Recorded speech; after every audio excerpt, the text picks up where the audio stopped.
ഞാൻ ദീപ. അപ്പോൾ ഇത് നമ്മുടെ Q&A വീഡിയോ സീരീസിൻ്റെ രണ്ടാമത്തെ വീഡിയോ ആണ്. അപ്പോൾ ഇന്നത്തെ എന്ന് പറയുന്നത് കഴിഞ്ഞാൽ എന്താണ്, ബിജുവും ഞാനുമായിട്ടും പിന്നെ ഫാമിലി പരമായിട്ടും അല്ലാതെ പിന്നെ എൻ്റെ പഠിപ്പിക്കൽ, പാരൻറ്റിങ്, അങ്ങനെ ഒത്തിരി ക്വസ്റ്റ്യൻസ് എല്ലാം കൂടെ ഒരു കുഴഞ്ഞു മറിഞ്ഞ ഒരു വീഡിയോ ആണ്. അപ്പോൾ എന്തായാലും അധികം ദീർഘിപ്പിക്കാതെ നമുക്ക് വീഡിയോയിലേക്ക് കിടക്കാം. ചേച്ചി അതാരാണ് ക്വസ്റ്റ്യൻ? ചിഞ്ചു ആണ്, ചിഞ്ചു ജോൺ ആണ് ചോദിച്ചേക്കുന്നത്. ചേച്ചി, പിള്ളേര് ഇപ്പോൾ എത്ര ഇയറായി?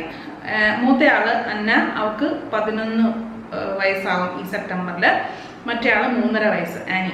കേട്ടോ, ചേച്ചിയുടെ എല്ലാ ക്രിയേറ്റിവിറ്റിയും കട്ട സപ്പോർട്ട് തരുന്ന ആരാണ്? ചേച്ചി എവിടെയാണ് പഠിച്ചത്? I mean schooling. കുട്ടീസ് എവിടെയാണ് പഠിക്കുന്നത്? Your personal opinion about state, CBSE, ICC syllabus. എൻ്റെ അമ്മേ, എൻ്റെ ക്രിയേറ്റിവിറ്റിക്ക് കട്ട സപ്പോർട്ട് അങ്ങനെ ആരും തരാറില്ല, ഞാൻ തന്നെയാണ് സപ്പോർട്ട് കൊടുക്കുന്നത്. ഏറ്റവും കൂടുതൽ എനിക്ക് സപ്പോർട്ട് തന്നുകൊണ്ടിരുന്നത് എൻ്റെ അമ്മയാണ്. ഞാൻ എന്ത് ചെയ്താലും അമ്മ ഒത്തിരി സപ്പോർട്ട് ചെയ്യും, ഇപ്പോഴും സപ്പോർട്ട് ചെയ്യും അമ്മച്ചി. പിന്നെ അച്ചാച്ചിയെടുത്തും ചോദിച്ചു കഴിഞ്ഞാൽ എല്ലാ കാര്യങ്ങളും സപ്പോർട്ടാണ്. പിന്നെ കല്യാണം കഴിഞ്ഞ് കഴിയുമ്പോഴത്തേക്ക് ഞാൻ എന്തെങ്കിലുമൊക്കെ ചെയ്ത് കാണിച്ചു കഴിഞ്ഞാൽ ബിജുവും എന്തെങ്കിലും വേണമെങ്കിൽ വാങ്ങിച്ചു തരും. അതിനുള്ള ഒരു നല്ല സപ്പോർട്ടിൽ തന്നെയാണ് നിൽക്കുന്നത്. പിന്നെ നല്ല ക്രിട്ടിക് എന്ന് പറഞ്ഞു കഴിഞ്ഞാൽ എൻ്റെ അനിയത്തിയാണ്. എന്തെങ്കിലും അതിനകത്ത് നല്ലതെന്ന് തന്നെ പറയും, പക്ഷെ അതിനകത്ത് ഉള്ള പോരായ്മയെ കൂടെ ചൂണ്ടിക്കാണിക്കും. അതാണ് അവള്. അപ്പം എല്ലാവരും നല്ല സപ്പോർട്ട് തന്നെയാണ്. അങ്ങനെ അതാണ്, അങ്ങനെ ഭയങ്കര കട്ട സപ്പോർട്ട് എന്ന് പറഞ്ഞിട്ട് ചെയ്യെന്ന് പറഞ്ഞ് കുറേ ആരും നടക്കാറില്ല. അതൊക്കെ എനിക്ക് തോന്നി ഞാൻ ചെയ്യും, എല്ലാവരെയും കാണിക്കും, എല്ലാവർക്കും ഇഷ്ടപ്പെട്ടാൽ എല്ലാവരും നല്ല പറയാത്രേ ഉള്ളൂ. ചേച്ചി എവിടെയാണ് പഠിച്ചത്? ഞാൻ പഠിച്ചത് Holy Angels Convent School, Vanchiyoor, Trivandrum. അവിടെ തന്നെയാണ് അന്നയും ആനിയും ഇപ്പോൾ പഠിക്കുന്നത്. എൻ്റെ personal opinion about state, CBSE, ICC syllabus. അയ്യോ, അങ്ങനെ ഒരു ഒപ്പീനിയൻ ഒന്നും എനിക്കില്ല. എന്ന് വെച്ച് കഴിഞ്ഞാൽ ഞാൻ സ്റ്റേറ്റ് സിലബസിലാണ് പഠിച്ചത്, അതുകൊണ്ട് എനിക്ക് വലിയ പോരായ്മ ഉണ്ട് എന്ന് എനിക്ക് തോന്നുന്നില്ല. ഇപ്പം എൻ്റെ മോള് അന്ന പഠിക്കുന്നത് CBSEയിലാണ്. ശരിക്കും എനിക്ക് സ്റ്റേറ്റ് സിലബസിൽ ചേർക്കണമെന്ന് തന്നെയായിരുന്നു. അപ്പോൾ ബിജുവിനാണ് CBSE ചേർക്കണം എന്ന് പറഞ്ഞത്. അത് പോരാഞ്ഞിട്ട് ഞാൻ ഒത്തിരി പേരോട് ചോദിച്ചപ്പോൾ അവർ പറഞ്ഞു നമ്മുടെ സ്റ്റേറ്റ് സിലബസ് എന്ന് പറഞ്ഞു കഴിഞ്ഞാൽ പഴയ മലയാളം മീഡിയത്തിൻ്റെ ഒരു സ്റ്റാൻഡേർഡേ ഉള്ളൂ, അതുകൊണ്ട് സ്റ്റേറ്റ് സിലബസ് ശരിയാവത്തില്ല, CBSE പോകണം. പിന്നെ നമ്മുടെ എന്താ പറയുന്നതിന് ഈ എൻട്രൻസും കാര്യങ്ങളൊക്കെ നോക്കുന്നുണ്ടെങ്കിൽ നമ്മൾ CBSE പോകണം എന്നൊക്കെ ഒത്തിരി പേര് പറഞ്ഞപ്പോൾ ഓക്കെ, ഇനിയിപ്പോൾ നമ്മളായിട്ട് ഇനി അതിൻ്റെ ഒരു ഇത് വേണ്ട എന്ന് വെച്ചിട്ടാണ് CBSE കൊണ്ട് ചേർത്തത്. ശരിക്കും പറഞ്ഞാൽ സ്റ്റേറ്റിൽ പഠിച്ചാലും CBSEയിൽ പഠിച്ചാലും ICCയിൽ പഠിച്ചാലും എനിക്കൊന്ന് എന്തോ ഒരു വ്യത്യാസമുണ്ട്. അത് വെച്ചിട്ടാണ് ഈ CBSE ICC വരുന്നത്. ഈ ട്രാൻസ്ഫറും പിന്നെ കണക്ക് കാര്യങ്ങൾ, പിന്നെ ഹിന്ദി ലാംഗ്വേജ്, പിന്നെ എൻട്രൻസ് ഓറിയൻറ്റഡ്, ലാംഗ്വേജ് ഓറിയൻറ്റഡ് ഒക്കെ ആയിട്ട് പോകുമ്പോൾ ഓരോരോ സിലബസ് അങ്ങനെ സ്പെഷ്യലായിട്ട് പറയുന്നുണ്ട് കേട്ടോ. അതങ്ങാണ്ട് ബേസ് ചെയ്തിട്ടാണ് CBSE ICC സ്റ്റേറ്റ് ഒക്കെ തിരഞ്ഞെടുക്കേണ്ടത്, ഈ ട്രാൻസ്ഫർ ഒത്തിരി ഉള്ള ആൾക്കാരെ. അപ്പം അങ്ങനെയുള്ള ആൾക്കാർക്കൊക്കെ ആയിട്ട് ബേസ് ചെയ്ത് എന്തോ ഒരു ഇതുണ്ട് അതിനകത്ത്. ഞാൻ അതിനെപ്പറ്റി കൂടുതൽ ഡീറ്റെയിൽ ആയിട്ട് എനിക്കറിയത്തില്ല. CBSE ഇപ്പം വലിയൊരു പ്രശ്നമായിട്ട് എനിക്ക് തോന്നുന്നില്ല, അവർക്ക് പഠിക്കാനായിട്ട് അത്ര ഒരു പ്രശ്നമായിട്ട് തോന്നുന്നില്ല. പക്ഷെ എനിക്ക് ഇപ്പോഴും സ്റ്റേറ്റിലെ ഒരു കൾച്ചറാണ് ഇഷ്ടം. എൻ്റെ സ്കൂളിലെ തന്നെ സ്റ്റേറ്റിലെ ടീച്ചേഴ്സ് എന്ന് പറയുന്നത് ഒത്തിരി എക്സ്പീരിയൻസ്ഡ് ആയിട്ടുള്ള ടീച്ചേഴ്സാണ്. അപ്പോൾ പഠിക്കുക എന്ന് പറഞ്ഞു കഴിഞ്ഞാൽ നമ്മൾ കുറേ മഗപ്പ് ചെയ്ത് കാര്യങ്ങൾ മനസ്സിലാക്കിയിട്ടൊരു കാര്യമില്ല. പഠിക്കേണ്ട കുട്ടികളാണെങ്കിൽ എവിടെ പോയാലും പഠിക്കും, അത് മലയാളം മീഡിയം ആണെങ്കിലും പഠിക്കും. പിന്നെ നമ്മൾ അച്ഛനമ്മമാരാകുമ്പോഴത്തേക്കും നമുക്കൊരിതുണ്ടല്ലോ, നമ്മുടെ മക്കളെ നമ്മുടെ ബെസ്റ്റ്, നമുക്ക് കൊടുക്കാൻ പറ്റുന്ന ബെസ്റ്റ് ഒരു സ്കൂൾ, ഒരു ബെസ്റ്റ് ഒരു എൻവയോൺമെൻറ്റ് കൊടുക്കുക എന്നൊരു ഉദ്ദേശമുണ്ടല്ലോ. ആ രീതി വെച്ചിട്ട് നമ്മൾ CBSE ചേർത്തുന്നേ ഉള്ളൂ. പഠിക്കേണ്ടവരാണെങ്കിൽ എവിടെ പോയാലും പഠിക്കും, പഠിക്കേണ്ട ഉഴപ്പിപ്പോകാനുള്ളവരാണെങ്കിൽ എവിടെ ആയാലും ഉഴപ്പിപ്പോവും. അപ്പം അതിൽ വലിയ കാര്യമൊന്നും ഇല്ല എന്നുള്ളതാണ് എൻ്റെ അഭിപ്രായം. ആശ മറിയം തോമസ് FB വഴിയാണ് പുള്ളിക്കാരി ചോദിച്ചേക്കുന്നത്. Here is my question. How do you manage your time during lockdown to do time with makkals, homeschooling, cooking, house chores, craft and video making schedule? ഈ ടൈം മാനേജ് ചെയ്യുന്നതിനെ പറ്റി ഞാൻ ഓൾറെഡി ഒരു video ചെയ്തിട്ടുണ്ട്. പിന്നെ ഇതിനകത്ത് ഇപ്പോൾ ഒത്തിരി കാര്യങ്ങൾ പറയുന്നുണ്ട്. വീട്ടിൽ പിള്ളേരുമായിട്ടുള്ളത്, ഹോം സ്കൂളിങ്, കുക്കിങ്, വീട്ടിലെ കാര്യങ്ങൾ, പിന്നെ ക്രാഫ്റ്റ്, വീഡിയോ, ഇതൊക്കെ കൂടെ എങ്ങനെ ചെയ്യുന്നു എന്നുള്ളതാണ്.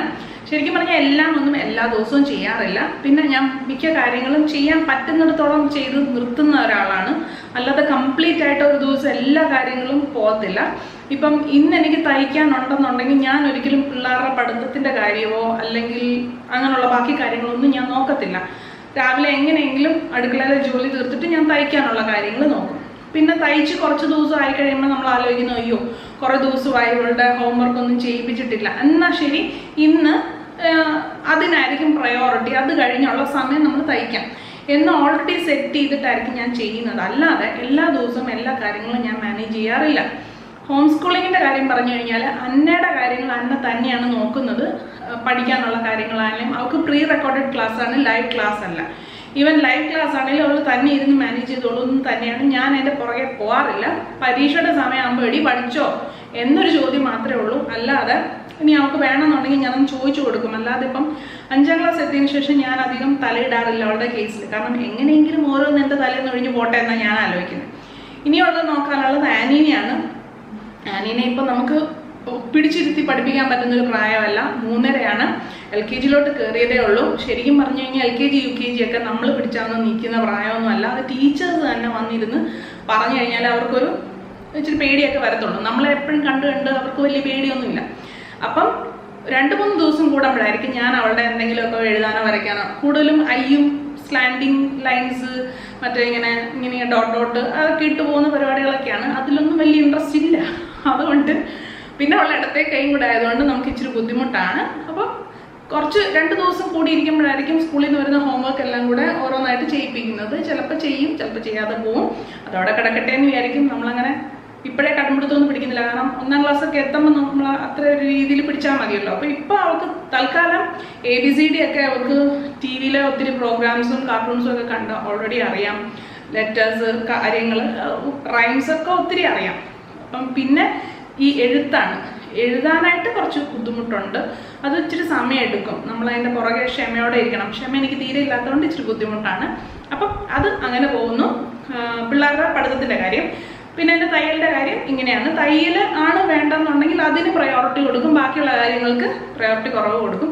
ഇതിൻ്റെ ഇടയിലെല്ലാം എപ്പോഴും വിട്ടുകളയുന്ന സംഭവമാണ് വീട്ടിലെ കാര്യങ്ങൾ. വീട്ടിലെ കാര്യങ്ങൾ എന്ന് പറയുമ്പോൾ അടുക്കളയിലെ കാര്യങ്ങൾ, പിന്നെ വീട് ക്ലീൻ ചെയ്യുക എന്നുള്ള മെയിൻ ജോലി എങ്ങനെ വന്നാലും ബിജു ഏറ്റെടുത്തിട്ടുണ്ട്. കാരണം ഞാൻ ചെയ്ത് കഴിഞ്ഞാൽ അത് അവിടെ കിടക്കും എന്നറിയാവുന്നതുകൊണ്ട് ബിജു ആണ് അതിനെ ഹെൽപ്പ് ചെയ്യുന്നത്. അടുക്കളയിലെ കാര്യം ഞാൻ ചെയ്യും. പിന്നെ തുണി കഴുകലും കാര്യങ്ങളും ഒക്കെ അതും എല്ലാ ദിവസമൊന്നും ഇല്ല. എല്ലാം കൂടെ ഒരു സെറ്റായി കഴിയുമ്പോൾ നമ്മളെടുത്ത് കഴുകാനിടും, അത്രേ ഉള്ളൂ. എല്ലാ ദിവസവും ലോണ്ട്രി ചെയ്യേണ്ട ആവശ്യമൊന്നുമില്ല. അപ്പോൾ അങ്ങനെയാണ് കാര്യങ്ങൾ പോകുന്നത്. അല്ലാതെ എല്ലാം കൂടെ നമ്മൾ പോകുന്നില്ല. പിന്നെ ഇതെല്ലാം ഞാൻ തലേന്നെ എഴുതി വെക്കും. നാളെ ഇന്ന കാര്യങ്ങളാണ് എനിക്ക് പ്രയോറിറ്റി വൈസ് ചെയ്യാനുള്ള കാര്യങ്ങൾ, അത് ഇന്ന സമയത്ത് തീർക്കും ഞാൻ എഴുതി വെച്ചിട്ടാണ് ചെയ്യുന്നത്. അതിനെപ്പറ്റി എങ്ങനെ ചെയ്യുന്നൊരു ഫുൾ ലെങ്ത് വീഡിയോ ഞാൻ ചെയ്തിട്ടുണ്ട്. അപ്പോൾ കാണാത്തവരൊന്ന് കണ്ടു നോക്കാം, ഒരു ഐഡിയ കിട്ടും. അത്രയേ ഉള്ളൂ. ഇനി do you do meal planning or cook once to cover for 2 days? ഒറ്റ തവണ കുക്ക് ചെയ്ത് ഒരാഴ്ചത്തേക്കൊക്കെ വെക്കുന്ന രീതികൾ ഞാൻ പണ്ട് ഓഫീസിൽ പോയിക്കൊണ്ടിരുന്ന സമയത്ത് ഞാൻ ചെയ്യുന്നുണ്ടായിരുന്നു.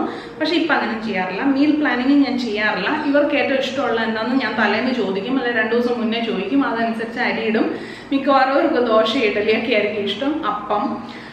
പിന്നെ ഒന്നും ചെയ്യാനില്ലാത്തപ്പോൾ റൊട്ടി, പിന്നെ ഉപ്പുമാവ്, അങ്ങനെ എന്തെങ്കിലുമൊക്കെ ഉണ്ടാക്കും. ഉച്ചയ്ക്കത്തേന്ന് പറഞ്ഞാൽ അങ്ങനെയൊന്നുമില്ല. കൂടുതലും ആനയുടെയും പ്രിഫറൻസ് നോക്കിയിട്ടാണ് ഉണ്ടാക്കുന്നത്. അവരെന്ത് കഴിക്കും അതിനെ ബേസ് ചെയ്തിട്ട് ഉണ്ടാക്കും. ഇനി ഒന്നും ഉണ്ടാക്കാൻ പറ്റിയില്ലെങ്കിൽ പുറത്തുനിന്ന് വാങ്ങിക്കും. അതാണ് ഇവിടെ ചെയ്യുന്നത്. അല്ലാതെ മീൽ പ്ലാനിങ് ഒന്നും ഞാൻ ചെയ്യാറില്ല കേട്ടോ. പിന്നെ എല്ലാം കൂടി എങ്ങനെയാണ് ചേച്ചി മാനേജ് ചെയ്യുന്നത്? Thanks a lot in advance. ഞാൻ എല്ലാം മാനേജ് ചെയ്യുന്നത് നിങ്ങൾക്ക് വെറുതെ തോന്നുന്നതാണ്. എല്ലാ വീട്ടിലും ഇങ്ങനെയാണോ എന്ന് എനിക്കറിയത്തില്ല. എൻ്റെ വീട്ടിൽ എന്തായാലും പലതും പകുതിയും അവിടെ ഇവിടെയൊക്കെ കടന്ന് തന്നെയാണ് കാര്യങ്ങൾ പോകുന്നത്. അല്ലാതെ എല്ലാം പിക്ചർ പെർഫെക്റ്റ് ആയിട്ട് ഇവിടെ ഒന്നും നടക്കുന്നില്ല. ഇന്നിപ്പം എനിക്ക് വീഡിയോ ചെയ്യാനുണ്ടാകും. അപ്പോൾ രാവിലെ തൊട്ട് ഞാൻ അടുക്കളയിലെ പണിയൊന്നും ഒതുക്കി വേറെ ഒരു ജോലിയും ചെയ്തിട്ടില്ല. തുണി കഴുകാനായിട്ട് ഉണ്ട്, അത് ചെയ്തിട്ടില്ല. ഈവൻ ഞാനൊന്ന് കുളിച്ചു രാവിലെ നന്നായിട്ട്, മുടി ഉണക്കി. അത് കഴിഞ്ഞതായി ഇപ്പോൾ വന്ന് ക്യാമറയുടെ ഫ്രണ്ടിൽ നിൽക്കുകയാണ്. ഇത്രയേ ഉള്ളൂ. ഇപ്പം ഏതാണ്ട് 5 മണിയോളമായി, ഇതുവരെ ചായ വെച്ചിട്ടില്ല. അപ്പം നമ്മളതനുസരിച്ച് പ്രയോറിറ്റി മാറ്റിക്കൊണ്ടിരിക്കുകയാണ്. പിന്നെ വീട്ടിലെല്ലാവരും അതിന് അഡ്ജസ്റ്റ് ചെയ്യുന്നവരായതുകൊണ്ട് ഞാൻ രക്ഷപ്പെട്ടു എന്ന് വേണം പറയാൻ. അല്ലാതെ എല്ലാം കൂടെ ഞാൻ തലയിലെടുത്ത് വയ്ക്കാറില്ല കേട്ടോ. ചെയ്യാൻ പറ്റുന്നത് അത് ചെയ്യും.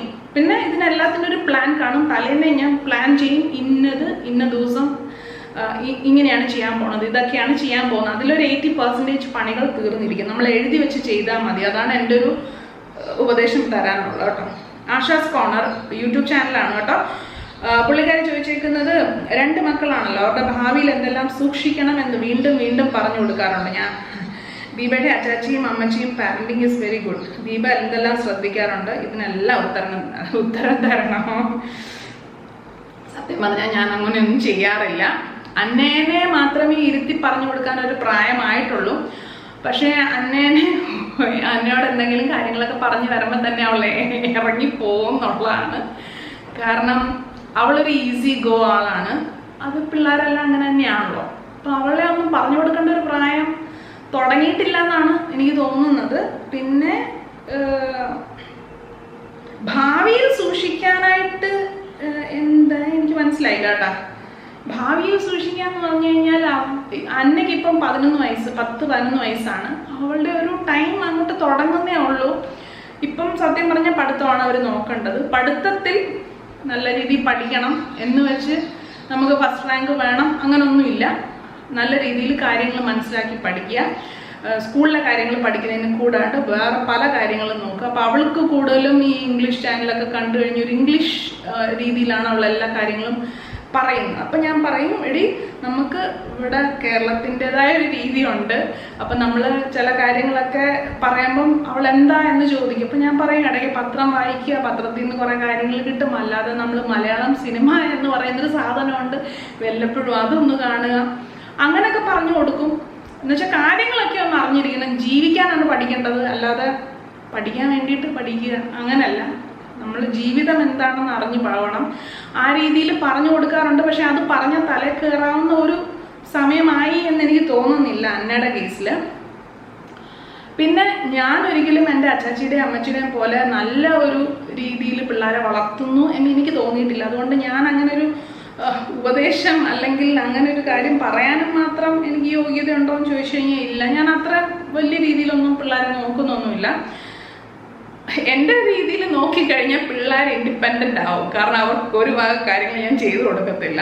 അപ്പം അതാണ് അതിനകത്ത് മെയിനായിട്ട് എനിക്ക് തോന്നിയിട്ടുള്ളത്. അല്ലാതെ അങ്ങനെ ഉപദേശമായിട്ടൊന്നും ഞാനിപ്പോൾ ഒന്നും അവർക്ക് പറഞ്ഞു കൊടുക്കാറില്ല. പിന്നെ കള്ളത്തരം കാണിക്കരുത്, കള്ളം പറയരുത്, അത് മെയിൻ പറഞ്ഞു കൊടുക്കാറുണ്ട്. ഈവൻ പരീക്ഷയ്ക്ക് പോകുമ്പം നമ്മൾ പഠിച്ചിട്ടില്ല എങ്കിൽ പഠിച്ചിട്ടില്ല, വേണ്ട, ഉള്ള മാർക്ക് മതി. അല്ലാതെ അങ്ങോട്ടും ഇങ്ങോട്ടും നോക്കി എഴുതുക, അല്ല നോക്കി എഴുതിയിട്ട് അല്ലെങ്കിൽ കോപ്പി അടിച്ചിട്ടുള്ള മാർക്ക് ഇവിടെ വേണ്ട. ആ രീതിയിൽ നമ്മൾ പറഞ്ഞു കൊടുക്കാറുണ്ട്. അത് അവൾ ചെയ്യുന്നു എന്നല്ല, അവളുടെ അടുത്ത് ആദ്യം പറഞ്ഞിട്ടുണ്ട്. അങ്ങനെ നമ്മൾ പേടിപ്പിച്ച് വിട്ടിട്ടുമില്ല. മാർക്ക് കുറഞ്ഞാൽ ഇവിടെ അടി, അല്ലെ ഫൈൻ ഇട്ട് തരൂല, അങ്ങനെയൊന്നുമില്ല. അങ്ങനെ പറഞ്ഞു കൊടുത്തിട്ടുണ്ട്. അതൊക്കെ പറയാനുള്ള പ്രായമായിട്ടുള്ള പിള്ളേർക്ക് എന്നാണ് എനിക്ക് തോന്നുന്നത്. പിന്നെ വീട്ടിലെല്ലാ ജോലികളും ചെയ്ത് പഠിക്കാനൊക്കെ പറയും. പക്ഷെ അതിനൊന്നും ഇൻട്രസ്റ്റഡ് അല്ല. ഞാൻ ഉപദേശിക്കാൻ തുടങ്ങി അവൾ ഇറങ്ങിപ്പോകും. അതുകൊണ്ട് ഇത്രയൊക്കെ ഉള്ളൂ കേട്ടോ. അതിൽ കൂടുതലൊന്നും ഞാനൊന്നും പറയാറില്ല.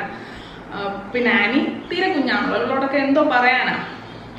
പിന്നെ ഇച്ചിരി അടുക്കും ചിട്ടയിലൊക്കെ വളർത്തണമെന്ന് എനിക്കുണ്ട്. എനിക്ക് ഇല്ലാത്തൊരു കാര്യമാണ് അടുക്കും ചിട്ട. അതുകൊണ്ട് പിന്നെ ഞാൻ എങ്ങനെ അവർക്ക് പറഞ്ഞു കൊടുക്കുമെന്ന് എനിക്കറിയത്തില്ല. ഇനി ശ്രമിക്കുന്നുണ്ട്. അച്ചാച്ചിയുടെയും അമ്മച്ചിയുടെയും ആ ഏരിയയിലൊന്നും എനിക്ക് എത്താൻ പറ്റാറില്ല. പിന്നെ എനിക്കൊരു ഹെൽപ്പുള്ള എന്താണെന്ന് വെച്ച് കഴിഞ്ഞാൽ, ഞാൻ പറയുന്നതിനേക്കാൾ കൂടുതൽ എൻ്റെ അമ്മച്ചി പറഞ്ഞു കഴിഞ്ഞാൽ അന്ന കേൾക്കും. അപ്പം എനിക്ക് എന്തെങ്കിലും വിഷമങ്ങളോ കാര്യങ്ങളോ ഒക്കെ ഉണ്ടെങ്കിൽ, അല്ലെങ്കിൽ ഞാൻ പറയുന്ന അന്ന കേൾക്കുന്നില്ല എന്നുണ്ടെങ്കിൽ ഞാൻ നേരെ അമ്മച്ചിയുടെ അടുത്തോട്ട് പറഞ്ഞു വിടും. അമ്മച്ചി കുറച്ച് ഉപദേശമൊക്കെ ഉപദേശിക്കുമ്പോൾ അവൾ ഇച്ചിരി കേൾക്കും കേട്ടോ. പിന്നെ എന്നേക്കാൾ കൂടുതൽ ഇൻഫ്ലുവൻസ് ചെയ്യുന്നത് അവളെ എൻ്റെ അനിയത്തിയാണ്.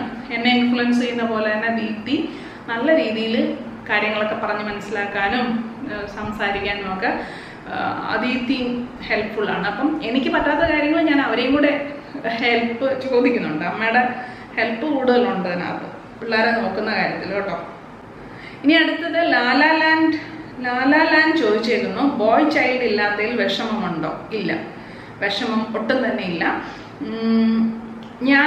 എനിക്ക് പെൺപിള്ളേർ വേണമെന്നായിരുന്നു. ആദ്യത്തെ പ്രഗ്നൻ്റ് ആയിരുന്ന അന്നനെ പ്രഗ്നൻ്റ് ആയിരുന്ന സമയത്ത് ഒത്തിരി പേര് പറഞ്ഞു ഇത് ആങ്കോച്ചാന്ന്. അപ്പം ഞാൻ മൊത്തം നേരം പ്രാർത്ഥനയായിരുന്നു എനിക്ക് പെങ്കൊച്ചിനെ തന്നെ കിട്ടണേ, ഒരുക്കി നടത്താനായിട്ട് പെങ്കൊച്ചിനെ കിട്ടണമെന്ന്. അപ്പം അങ്ങനെ പെങ്കൊച്ചായി. അങ്ങനെ പെങ്കൊച്ചായാണോ? എന്തായാലും പെങ്കൊച്ചായി. ഇപ്പം രണ്ടാമത്തെ ടൈമിലും എല്ലാവരും പറഞ്ഞു ഇനി ഒരു ആൺകൊച്ച് വേണം, ഇനി ഒരു ആൺകൊച്ച്. ആ പറഞ്ഞപ്പോൾ തന്നെ ഞാൻ പറഞ്ഞു എനിക്ക് പെൺകൊച്ച് മതി എന്ന് വെച്ചാൽ എനിക്ക് പെൺപിള്ളേരെ ആയിരുന്നു ഇഷ്ടം കേട്ടോ. ആൺപിള്ളേരെ ഇഷ്ടമില്ല എന്നല്ല, എനിക്ക് പെൺപിള്ളേരെയാണ് കൂടുതൽ ഇഷ്ടം. അങ്ങനെ ആ കൊച്ച് വേണം എന്ന് എനിക്കൊരു ആഗ്രഹമില്ലായിരുന്നു. ബിജുവിനും അങ്ങനെ ഒരു ആഗ്രഹമില്ല. ആണായാലും പെണ്ണായാലും ഓക്കെ എന്നുള്ള രീതിയിലാണ്. പക്ഷെ ഒത്തിരി എന്താണ് ചില ബന്ധുക്കളൊക്കെ പറഞ്ഞു അയ്യോ രണ്ടും പെണ്ണായി പോയില്ല, എന്ത് ചെയ്യും, അങ്ങനെയൊക്കെ ഒത്തിരി പേര് പറഞ്ഞിട്ടുണ്ട് കേട്ടോ. പക്ഷെ അത് നമ്മൾ മൈൻഡ് ചെയ്തിട്ടില്ല. നമുക്ക് എനിക്ക് പെൺകൊച്ചിനെ ആയിരുന്നു ഇഷ്ടം. ബിജുവിന് അങ്ങനെ ആൺകൊച്ചെന്ന് വേർതിരിവൊന്നുമില്ല. എനിക്ക് പെൺകൊച്ചുങ്ങളെ ആയിരുന്നു ഇഷ്ടം. സോ ആൺകൊച്ചില്ലാത്തതിലോ ആൺകൊച്ച് വേണമെന്നോ ഒരാഗ്രഹമില്ല. മാരേജ് കഴിക്കാൻ പോകുന്ന ഗേളിനോടുള്ള advice, how to behave in husband's house. എൻ്റെ ദൈവം,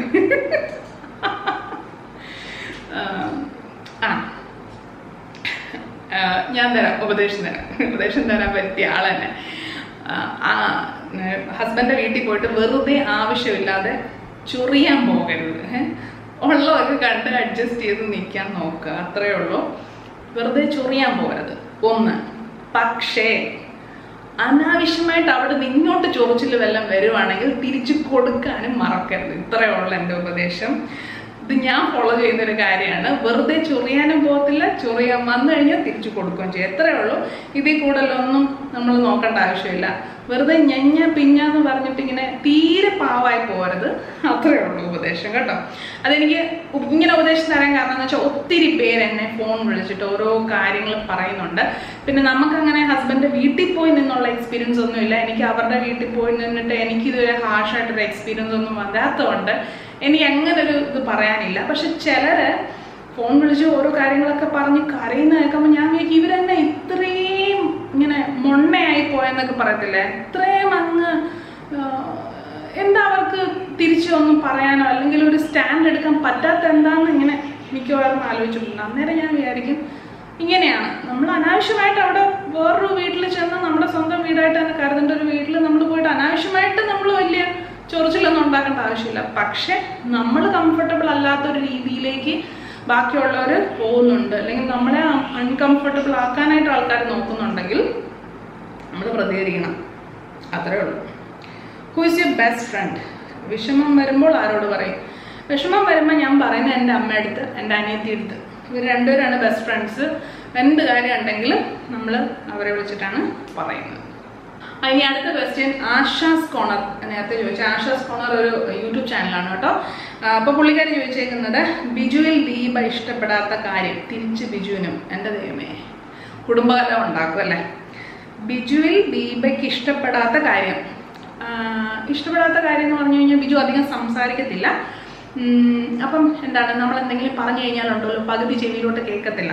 ഞാൻ എന്ത് പറയാൻ നിന്ന് കഴിഞ്ഞാലും പുള്ളിക്കാരൻ ഒന്നെങ്കിൽ ഫോണിലായിരിക്കും, അല്ലെങ്കിൽ പത്രം വായിക്കുമായിരിക്കും, അല്ലെങ്കിൽ ലാപ്ടോപ്പിൽ എന്തെങ്കിലും ജോലി ചെയ്തുകൊണ്ടിരിക്കുമായിരിക്കും. ഞാൻ എന്ത് പറയാൻ തുടങ്ങിയാലും പുള്ളി പകുതി മൈൻഡ് അവിടെയും പകുതി ചെവി എനിക്കും. അപ്പം ഈ ചെവി കൂടെ കയറി ആ ചെവി കൂടെ പോത്തേ ഉള്ളൂ, ഇത് പ്രോസസ്സ് ചെയ്യത്തില്ല. പിന്നീട് ഒരു അവസരത്തിൽ എന്തെങ്കിലും ഞാൻ പറയും, ഞാൻ അന്നത് പറഞ്ഞില്ലേ, അപ്പോൾ എപ്പോൾ എന്ത് ഇങ്ങനൊരു ചോദ്യം വരും. അന്നേരം എനിക്ക് ദേഷ്യം വരും. അതായത് പുള്ളി കംപ്ലീറ്റ് ആയിട്ട് ഞാൻ പറയുന്ന കാര്യങ്ങളൊന്നും കേൾക്കാറില്ല. അത് ഈവൻ ഇപ്പോൾ കടയിലൊരു സാധനം വാങ്ങിക്കാൻ പോകുമ്പോഴാണെങ്കിൽ പോലും ഞാൻ പറയും ഇനി ഇന്ന കാര്യങ്ങളുണ്ട്, നാളത്തേക്ക് പാല് തീർന്നു പോയി, അല്ലെങ്കിൽ ഇനി അടുത്ത ആഴ്ച പായസം വെക്കാനുണ്ട്, ഇതുണ്ട് അതുണ്ട്, ഇങ്ങനെ പറഞ്ഞു കഴിഞ്ഞാൽ എല്ലാം തലയാട്ടി കേട്ടോണ്ട് അവിടെ പോകുന്നുണ്ട്, തിരിച്ച് കൈ വീശിങ്ങി വരും. അതും മനസ്സിലായില്ലേ, ഈ കേൾക്കുന്നില്ല. ചെവിക്കിന് പ്രശ്നമുണ്ടോ എന്ന് അറിയത്തില്ല. ആ ഒരു പ്രശ്നമാണ് എനിക്ക് ഏറ്റവും വലിയൊരു പ്രശ്നമായിട്ട് തോന്നിയേക്കുന്നത്. കേൾക്കത്തില്ല എന്നുള്ളത് മനസ്സിലാക്കത്തില്ല എന്നുള്ളതാണ്. പിന്നെന്താ, ഭയങ്കര പെർഫെക്ഷനാണ് എല്ലാ കാര്യത്തിലും. ഇപ്പം ഞാനിപ്പോൾ ഏതെങ്കിലും ഒരു മെഷീൻ കേടായെന്നോ അല്ലെങ്കിൽ എന്തെങ്കിലും ഒന്ന് ശരിയാക്കി തരണമെന്ന് പറഞ്ഞു കഴിഞ്ഞാൽ നമുക്കത് പെട്ടെന്ന് ശരിയാക്കി കിട്ടണം, ചട്ടപ്പടമെന്ന് പറഞ്ഞിട്ട് ശരിയാക്കി കിട്ടണം.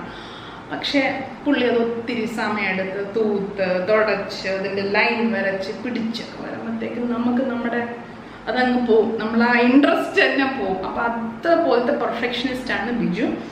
ഈ രണ്ട് കാര്യങ്ങളാണ് മെയിനായിട്ടും എനിക്ക് ചിലപ്പം ദേഷ്യം വരുന്നത്. പിന്നെ തിരിച്ച് ബിജുവിന് എന്നിൽ ഇഷ്ടപ്പെടാത്ത കാര്യം എന്ന് പറഞ്ഞു കഴിഞ്ഞാൽ എനിക്ക് മനസ്സിലായേക്കുന്നത് എന്താണ്, ഞാൻ സംസാരിക്കുന്ന രീതി ബിജുവിന് ഇഷ്ടമില്ലെന്നാണ് എനിക്ക് മനസ്സിലായിട്ടുള്ളത്. ബിജു പല പ്രാവശ്യം പറഞ്ഞിട്ടുമുണ്ട് ഞാൻ ഭയങ്കര കമാൻഡിങ് ആയിട്ടാണ് സംസാരിക്കുന്നതെന്നാണ് ബിജു പറയുന്നത്. കമാൻഡിങ് മനസ്സിലായോ? അതെന്താണെന്നറിയാവോ? എനിക്ക് മനസ്സിലായത് എന്താണെന്ന് വെച്ച് കഴിഞ്ഞാൽ ബിജുവിൻ്റെ ചേച്ചിക്കും ഏതാണ്ട് ഇതുപോലത്തെ സംസാരമാണെന്ന് ബിജു പറഞ്ഞിട്ടുണ്ട്. അപ്പോൾ അത് വെച്ച് എനിക്ക് മനസ്സിലായത് എന്താണെന്ന് വെച്ചാൽ ഞാനും എൻ്റെ വീട്ടിലെ മൂത്തയാളാണ്, ചേച്ചിയും അവിടുത്തെ മൂത്തയാളാണ്. അപ്പം മൂത്ത ആൾക്കാർക്ക് അത്യാവശ്യം റെസ്പോൺസിബിലിറ്റി ഒക്കെ ഏറ്റെടുക്കുന്ന ആൾക്കാർക്ക് ഒരു കമാൻഡിങ് ഒരു ഇത് വരും സംസാരത്തിലാണേലും. അത് ചെയ്യാമോ, അങ്ങോട്ട് ശരിയാക്കി അങ്ങനെയൊക്കെയുള്ളൊരു ടോൺ വരും. ബിജു എന്ന് പറയുന്നത് രണ്ടാമത്തെ ആളാണ്. താരതമ്യേന ചേച്ചിനെ അപേക്ഷിച്ചിട്ട് റെസ്പോൺസിബിലിറ്റീസ് ഒന്നും അധികം എടുക്കേണ്ടി വന്നിട്ടില്ല. കാരണം പുള്ളിക്കാരിയാണ് കൂടുതൽ കാര്യങ്ങളും വീട്ടിലെ കാര്യങ്ങളൊക്കെ നോക്കിക്കൊണ്ടിരുന്നത്. അച്ഛനും അമ്മയും ഒക്കെ ആയിട്ടാണ് നോക്കിക്കൊണ്ടിരുന്നതെന്നാണ് എൻ്റെ ഒരു മനസ്സിലാക്കൽ. അപ്പം പുള്ളിക്കാരന് അധികം റെസ്പോൺസിബിലിറ്റി ഏറ്റെടുക്കേണ്ടി വന്നിട്ടില്ല. ഇല്ലയെന്നല്ല, ചേച്ചിക്കാണ് ആ ഒരു പവർ കൂടുതലുണ്ടായിരുന്നത്. അപ്പം ചേച്ചി പെരുമാറുന്ന പോലെ തന്നെയാണ് ഞാൻ പെരുമാറുന്നതാണ് ബിജു പറയുന്നത്. അതുകൊണ്ട് ചില സമയത്ത് ബിജു അദ്ദേഹം അങ്ങനെയില്ല ഇങ്ങനെ എന്ന് അറിയാതെ പറഞ്ഞു പോകും കേട്ടോ. അപ്പം അത് പുള്ളിക്കാരനെ ഇഷ്ടമില്ല. അത് ഓട്ടോമാറ്റിക്കലി വരുന്നതാണ്. എൻ്റെ ഒരു സ്വഭാവം. കുഞ്ഞിലെ തൊട്ട് ഞാൻ എൻ്റെ വീട്ടിൽ ഏതാണ്ട് 8 വയസ്സ് വ്യത്യാസത്തിലാണ് എനിക്ക് അനിയനും അനിയത്തിയും ഉള്ളത്. അപ്പോൾ അവരെയൊക്കെ അങ്ങോട്ട് മാനേജ് ചെയ്ത് പഠിച്ച ഞാൻ നോർമലി ഈ രീതി ഇപ്പം നിങ്ങൾ ഈ കാണുന്ന ഇതേ രീതിയിൽ തന്നെയാണ് ഞാൻ സംസാരിക്കുന്നത്. പക്ഷെ ഒരു കമാൻഡിങ് പവർ, ഒരു കമാൻഡിങ് പോലെ സംസാരിക്കുന്ന ഒരു രീതി ബിജുവിന് ഫീൽ ചെയ്യുന്നുണ്ട്. അതുകൊണ്ട് ബിജുവിന് അത് ഇഷ്ടമില്ല. അപ്പോൾ ബിജുവിൻ്റെ അടുത്ത് സംസാരിക്കുമ്പോൾ ഞാൻ പെട്ടെന്ന് ചാടി കയറി ഇതൊക്കെ പറഞ്ഞിട്ട് പിന്നെ ഞാനൊന്നും മനസ്സിലാലേക്കും ഇല്ല, ഇനി നമ്മൾ കുറച്ചൊന്ന് മാറി എന്ന് ചിന്തിച്ച് സംസാരിക്കുന്നത്. അപ്പം അങ്ങനെ ഒരു കാര്യം ബിജു പറഞ്ഞിട്ടുണ്ട്. കമാൻഡിങ് ആയിട്ട് തോന്നുന്നു ചേച്ചി സംസാരിക്കുന്ന പോലെ തന്നെയാണ് ദീപ സംസാരിക്കുന്നതെന്ന് പറഞ്ഞിട്ടുണ്ട്. രണ്ടാമത്തെ കാര്യം എന്ന് പറയുന്നത് എനിക്ക് അടുക്കും ചിട്ടയില്ല. വളരെ എല്ലാവർക്കും അറിയാവുന്നൊരു കാര്യമാണ്. എവിടെയെങ്കിലും പുറത്ത് പോയിട്ട് വന്നു കഴിഞ്ഞാൽ ഷോൾ ഒരിടത്ത്, ചെരുപ്പ് ഒരിടത്ത്, തലേനൂരിയ ക്ലിപ്പ് എവിടെയെങ്കിലും, സ്ലൈഡ് എവിടെയെങ്കിലും. പിന്നെ ഇനി അടുത്ത പ്രാവശ്യം പോകാൻ നേരത്തായിരിക്കും ഞാൻ അയ്യോ എൻ്റെ ഷോൾ എന്തിയെ, അയ്യോ ക്ലിപ്പ് എന്തിയെ, എടി അന്ന 2 സ്ലൈഡ് ഒന്ന് തപ്പിത്തരുമോടി, ഈ ചോദ്യം ചോദിക്കും. അന്നേരം ബിജു വഴക്ക് പറയും. പിന്നെ ഇവിടെ വീടെല്ലാം ക്ലീൻ ചെയ്ത് ഇടുന്നതിലൊന്നും എനിക്ക് വലിയ ഇൻട്രസ്റ്റ് ഒന്നുമുള്ള ആളൊന്നുമല്ല. ക്ലീൻ ചെയ്തിട്ടുണ്ടെങ്കിൽ അന്നത്തെ ദിവസം മൊത്തം ക്ലീനിങ് ആയിരിക്കും. അല്ല, എനിക്ക് വേറെ പല കാര്യങ്ങൾ ചെയ്യാനുണ്ടെങ്കിൽ ഞാൻ ഏറ്റവും ഉഴപ്പിവിടുന്ന കാര്യമാണ് ഈ ക്ലീനിങ്. അപ്പം അത് ബിജുവിന് ഭയങ്കര അടുക്കും ചിട്ടയുള്ള ആളാണ്. എല്ലാം വളരെ കൃത്യമായിട്ട് ഫയലിലൊക്കെ ആയിട്ടിരിക്കുന്നത്. എൻ്റെ സാധനങ്ങളൊക്കെ പല വഴിക്കിരിക്കും. ഞാൻ ആ സമയത്തായിരിക്കും പോയി തപ്പുന്നത്. അപ്പം അടുക്കും ചിട്ട ഇല്ലായ്മയും പിന്നെ ഈ കമാൻഡിങ് ആയിട്ട് സംസാരിക്കുന്നു എന്ന് പറയുന്നതാണ് 2 എന്നിൽ ഇഷ്ടപ്പെടാത്ത കാര്യം എന്ന് എനിക്ക് മനസ്സിലായിട്ടുള്ള. ഇനി വേറെ എന്തെങ്കിലും ഉണ്ടോ എന്ന് ഞാൻ ചോദിച്ചിട്ടില്ല. ചോദിച്ചു കഴിഞ്ഞാൽ പിന്നെ വെറുതെ ഇനി അതിൻ്റെ പേരിലൊരിത് വേണ്ടല്ലോ. അതുകൊണ്ട് ഞാൻ ചോദിക്കാൻ പറ്റില്ല കേട്ടോ. ഇത്രയും എനിക്ക് മനസ്സിലായ കാര്യമാണ്. മക്കളിൽ മാറ്റിയെടുക്കണമെന്ന് വിചാരിക്കുന്ന ഒരു കാര്യമല്ല, വിചാരിക്കുന്ന കാര്യം. മക്കളിൽ മാറ്റം എടുക്കണമെന്ന് വിചാരിക്കുന്നത് ഒന്ന്, അന്നയ്ക്ക് കുഞ്ഞിലെ ഫോൺ എപ്പോഴും വേണം എന്നൊരു ഇതുണ്ടായിരുന്നു. അത് ഞാൻ ബ്ലൂ വെയിൽ വന്ന് പിടിക്കും വിഴുങ്ങും എന്നൊക്കെ പറഞ്ഞ് പേടിപ്പിച്ച് അവളെ ഒരു വിധത്തിൽ ഫോണിൽ നിന്നൊക്കെ രക്ഷപ്പെടുത്തി എടുത്തതാണ്. പക്ഷേ രണ്ടാമത്തവളെ ഞാൻ അങ്ങനെ തന്നെയാണ് വളർത്തിക്കൊണ്ട് വന്നത്. പക്ഷേ ഈ ലോക്ക്ഡൗണിൻ്റെ സമയത്ത് ബിജുവിൻ്റെ ഫോൺ എനിക്ക് കൊടുക്കേണ്ടി വന്നു. അതുകൊണ്ട് ഇപ്പം നമ്മുടെ ഫോൺ എവിടെ കണ്ടാലും എടുത്തുകൊണ്ട് ഓടിക്കളയും. അപ്പം ഫോൺ കൊടുക്കാതെ ശീലിപ്പിക്കണം എന്നെനിക്കുണ്ട്. 2 പിള്ളേർക്കും. വലിയ അഡിക്ഷനൊന്നുമില്ല, എന്നാലും ഫോൺ എടുത്തുകൊണ്ട് പോകും. എനിക്ക് പ്രത്യേകിച്ച് ക്യാമറ ഓണാക്കാൻ മാത്രമേ അറിയുള്ളൂ. ക്യാമറ ലോക്ക് ചെയ്തിട്ടേക്കുന്നുണ്ട്, ക്യാമറ മാത്രം ഓണാക്കും. മറ്റുള്ള അങ്ങനെ ഫോണിൽ ഇപ്പോൾ കളിക്കാറില്ല. ഞാനത് മാറ്റിയെടുത്തിട്ടുണ്ട്. രണ്ടാമത്തെ കാര്യം, പേടി. 2 പിള്ളേർക്കും ഭയാനകമായ പേടിയാണ്. എല്ലാത്തിനോടും പേടിയാണ്. അപ്പോൾ ആ പേടി ഒന്ന് മാറ്റിയെടുക്കണം എന്നുണ്ട്. അന്നയ്ക്കാണെങ്കിൽ പ്രത്യേകിച്ച് എല്ലാ കാര്യത്തിനും പേടിയാണ്. ഈ കൈയുടെ ഈ അറ്റത്തൊന്ന് മുറിഞ്ഞു കഴിഞ്ഞാൽ അയ്യോ ചോര, ഞാൻ എങ്ങാനും ചത്തുപോവോ, ഇതാണ് ചോദ്യം. അപ്പം അതുപോലത്തെ പേടിയാണ് അന്നയ്ക്ക്. അങ്ങനെ എല്ലാ കാര്യത്തിനോടും ഒരു പേടി. ചിലപ്പം സ്കൂളിൽ നിന്നൊക്കെ കിട്ടിയതാവാം, അല്ലെങ്കിൽ എവിടെന്നെങ്കിലും കിട്ടിയതാവാം. അപ്പം ആ ഒരു പേടി മാറ്റിയെടുക്കണമെന്നുണ്ട്. അല്ലാതെ വേറെ പ്രശ്നങ്ങളൊന്നുമില്ല. പിന്നെ ഇച്ചിരി ഒരു തൂങ്ങൽ എഫക്റ്റാണ് അന്നയ്ക്ക്.